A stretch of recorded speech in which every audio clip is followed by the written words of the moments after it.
The Love Song of J. Alfred Prufrock. Se io credesse che mia risposta fosse a persona che mai tornasse al mondo, questa fiamma staria senza più scosse.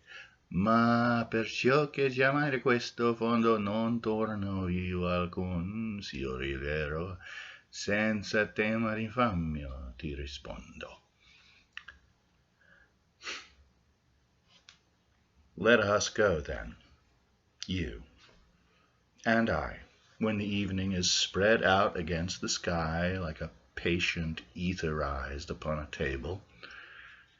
Let us go through certain half-deserted streets, the muttering retreats of restless nights in one-night cheap hotels and sawdust restaurants with oyster shells, streets that follow like a tedious argument of insidious intent to lead you to an overwhelming question. Oh, do not ask what is it. Let us go and make our visit. In the rooms, the women come and go, talking of Michelangelo, the yellow fog that rubs its back upon the window panes, the yellow smoke that rubs its muzzle on the window panes, licked its tongue into the corners of the evening, lingered upon the pools that stand in drains, let fall upon its back the soot that falls from chimneys, slipped by the terrace, made a sudden leap, and seeing that it was a soft October night, curled once about the house and fell asleep. And indeed, there will be time for the yellow smoke that slides along the street, rubbing its back upon the window panes. There will be time. There will be time to prepare a face to meet the faces that you meet. There will be time to murder and create, and time for all the works and days of hands that lift and drop a question on your plate. Time for you and time for me. And time yet for 100 indecisions. And for 100 visions and revisions before the taking of a toast and tea. In the rooms, the women come and go, talking of Michelangelo. And indeed, there will be time to wonder, do I dare? And do I dare?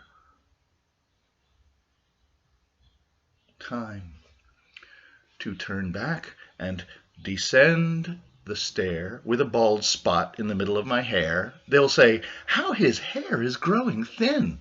My morning coat, my collar mounting firmly to the chin, my necktie rich and modest, but asserted by a simple pin. They will say, but how his arms and legs are thin. Do I dare disturb the universe? In a minute, there is time for decisions and revisions, which a minute will reverse. For I have known them all already, known them all. Have known the evenings, mornings, afternoons. I have measured out my life with coffee spoons. I know the voices dying with a dying fall beneath the music from a farther room. So how should I presume? And I have known the eyes already, known them all. The eyes that fix you in a formulated phrase, and when I am formulated, sprawling on a pin, and when I am pinned and wriggling on the wall, then how should I begin to spit out all the butt ends of my days and ways? And how should I presume? And I have known the arms already, known them all. Arms that are braceleted and white and bare, but in the lamplight downed with light brown hair. Is it perfume from a dress that makes me so digress? Arms that lie along a table or wrap about a shawl.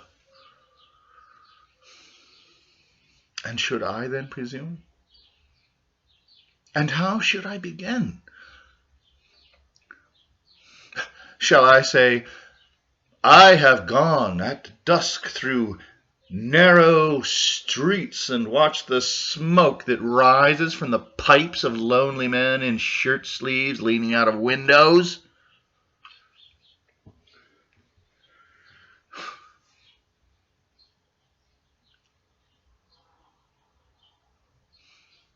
I should have been a pair of ragged claws scuttling across the floors of silent seas. And the afternoon, the evening, sleeps so peacefully, smoothed by long fingers, asleep, tired, or it malingers, stretched on the floor here beside you and me.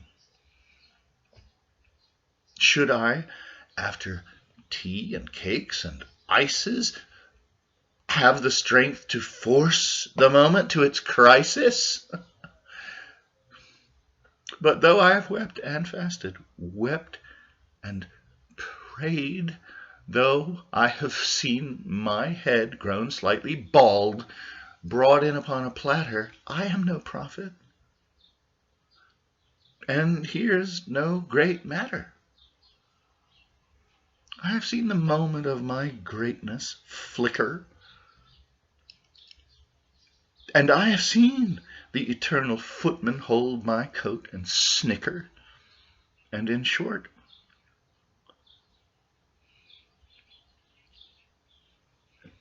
I was afraid.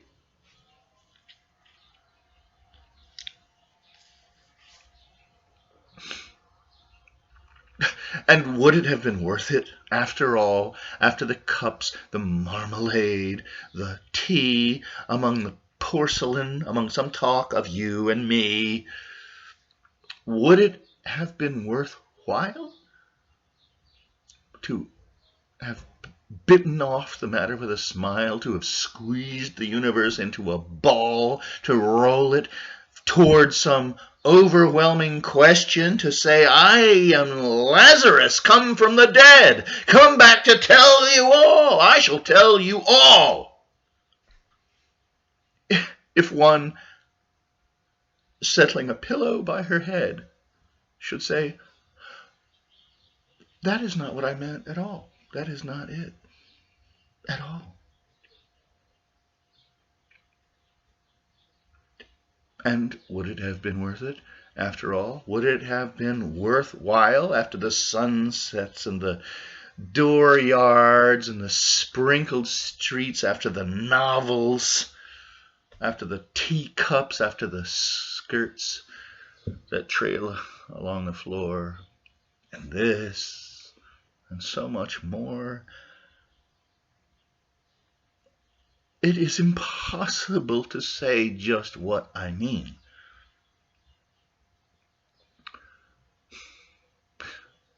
But as if a magic lantern threw the nerves in patterns on a screen, Would it have been worthwhile if one, settling a pillow or throwing off a shawl and turning toward the window, should say, "That is not it at all. That is not what I meant at all"?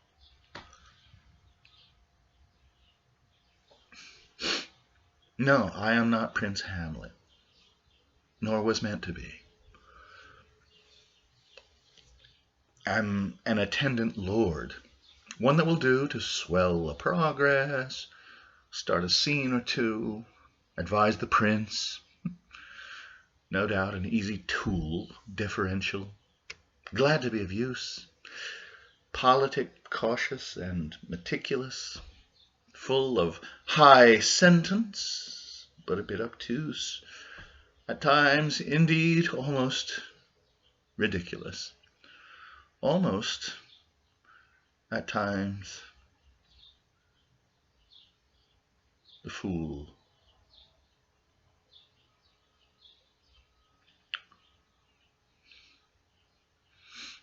I grow old.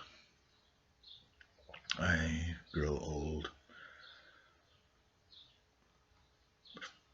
I shall wear the bottoms of my trousers rolled. Shall I part my hair behind? Do I dare to eat a peach? I shall wear white flannel trousers and walk upon the beach. I have heard the mermaids singing, each to each.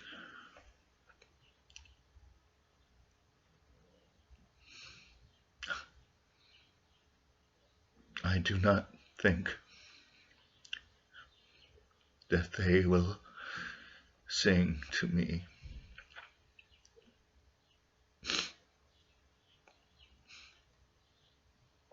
I have seen them riding seaward on the waves, combing the white hair of the waves, blown back when the wind blows the water white and black.